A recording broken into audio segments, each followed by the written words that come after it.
How to apply Pay Later Shopee. Hello everyone. In this video, I will show you how to apply Pay Later Shopee. First, go to the Me tab at the bottom of the screen. Next, select the Shopee Pay option and tap Pay. Now, enter your Shopee Pay PIN and then select Payment. Then, choose the Pay Later option. After that, choose your desired installment plan suitable for you. For the Customer Scan business, go to the Me tab. Next, select Shopee Pay and then select the Pay option. Then, enter your Shopee Pay PIN and tap Scan.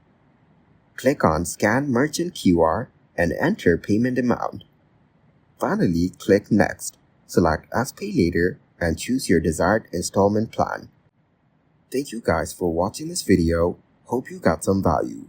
Make sure to like the video and subscribe to the channel to get notified of new videos. See you in the next one.